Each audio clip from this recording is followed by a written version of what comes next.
Okay, so this problem is like 56 and 58 off of section 3-6. We're finding derivatives based on the table of values.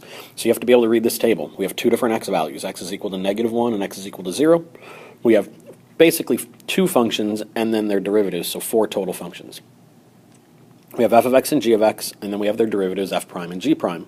Somebody went ahead and did the evaluations for us. They knew what f of x and g of x, the functions were. We don't. But they knew what they were, somebody, and so they went ahead and plugged -1 and 0 into both functions f of x and g of x and came up with their y values. They also were able to take the derivative, and they came up with those values as well. We don't know what those functions are. We are tasked, however, with finding some derivatives.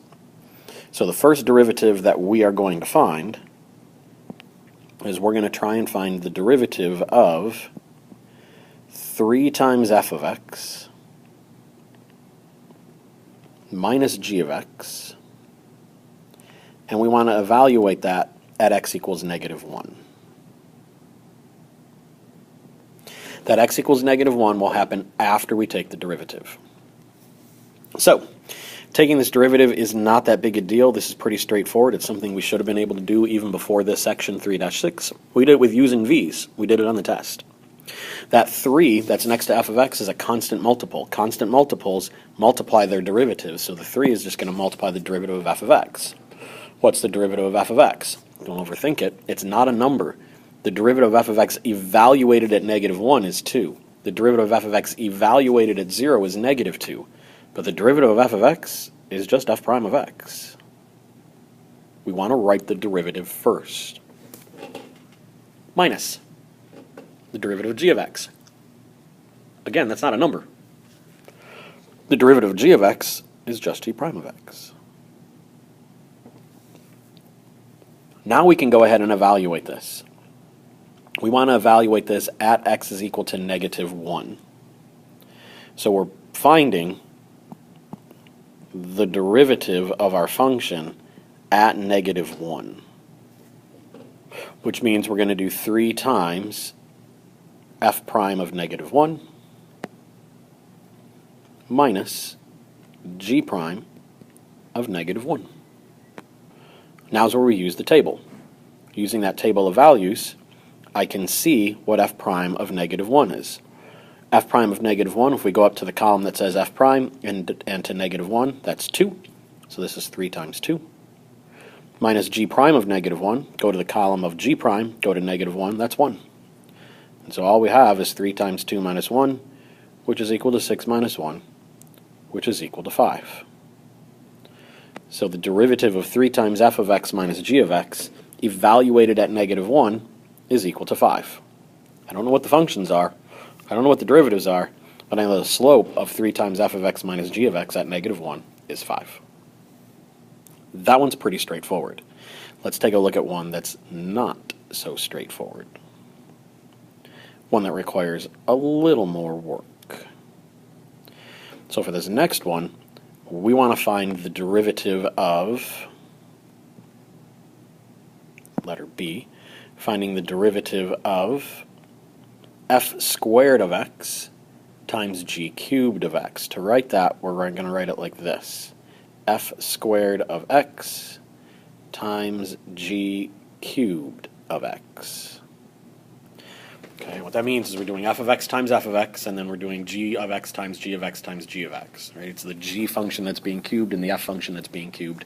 We write it just like we write sines and cosines.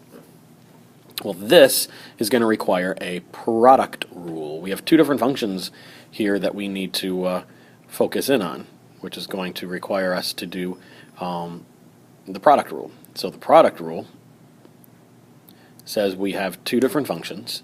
We have f squared of x, which is this function, and then we have g cubed of x, which is that function. So we've got to take those in separate parts as far as the product rule is concerned. So, product rule says start with either one of them, it doesn't matter. I always start with the second function, and so my second function is g cubed of x, and I'm just going to write that, g cubed of x. and then I have to multiply that by the derivative of my first function. So I have to do the derivative of f of x quantity squared. So to do the derivative of f of x quantity squared, that is a chain rule. I have f of x, that's one function, and then I have the squaring function. The squaring function is the last thing that you would do if I gave you a value. So that's the first thing we're going to take the derivative of, the power rule. So the power rule, that 2 becomes a multiplier. What's that 2 going to multiply? It's going to multiply the thing it was squaring, f of x. And then we have to subtract 1 from the power. 2 minus 1 is 1, and so that stays that way. That only took care of the 2. I have not taken care of f of x. In order to take care of f of x, I got to multiply by the derivative of f of x. Don't overthink it. What's the derivative of f of x? It's f prime of x. Now we are not done.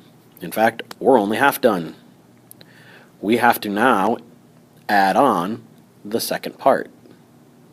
So we did g cubed of x multiplied by the derivative of f squared of x.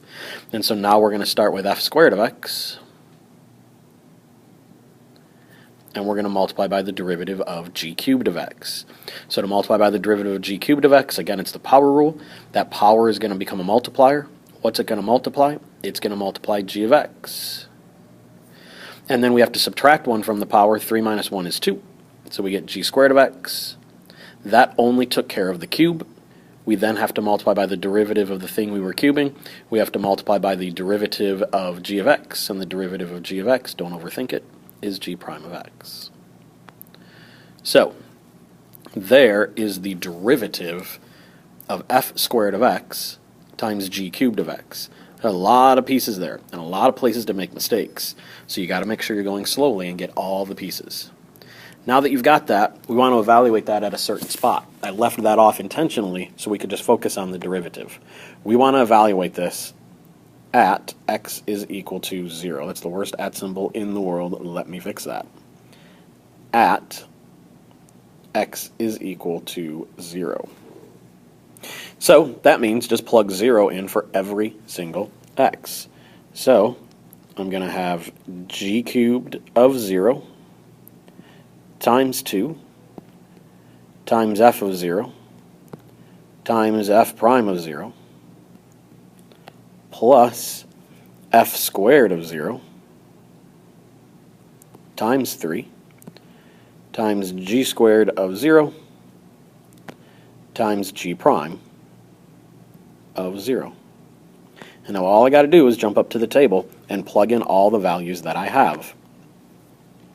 So first, g of 0. G of 0, according to the table, is negative 3. So I'm going to have negative 3 cubed times 2 times f of 0. F of 0 is negative 1 times f prime of 0. F prime of 0 is negative 2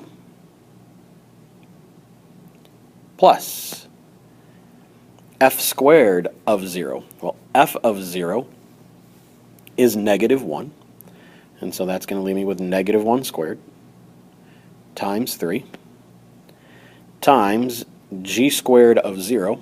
Well, g of 0 is negative 3, so negative 3 squared times g prime of 0. G prime of 0 is 4 times 4. We've got all those pieces. Now it's just being able to multiply and add. So negative 3 times negative 3 times negative 3 is negative 27. Negative 27 times 2 is negative 54. Negative 54 times negative 1 is positive 54. Positive 54 times negative 2 is negative 108. Plus, negative 1 squared is 1. 1 times 3 is 3. Negative 3 squared is 9. 3 times 9 is 27. 27 times 4 is 108. Negative 108 plus 108 is 0. And you'll say what most students say, I did all that work for 0. Yeah, it's a number. You wouldn't say I did all that work for 19. Why is 0 any different? So what? So the slope is 0. That's fine. So this is how we take those derivatives. You have to be able to take the derivative of whatever function is listed there. In problem 56 and 58 from section 3-6, you had to find the derivative of some other functions like f of x divided by g of x plus 1, or just f of x times g of x. You had to do 1 over g squared of x. All of those derivatives you have to be able to take by doing the power rule or the quotient rule or the product rule, the chain rule. All of that is in there. Once you take the derivative, then you start plugging in numbers. Notice, I didn't just jump right to negative 3 cubed times 2. I didn't just jump right there.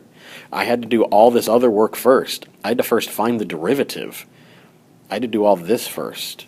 Then once I found the derivative, if you want to skip this intermediate step of this, that's fine. You don't need to do that step necessarily. It's good to do, but it's not 100% needed. But then you should come down to doing this step of plugging in the numbers and then evaluating it out. And so that's how we take derivatives of known values.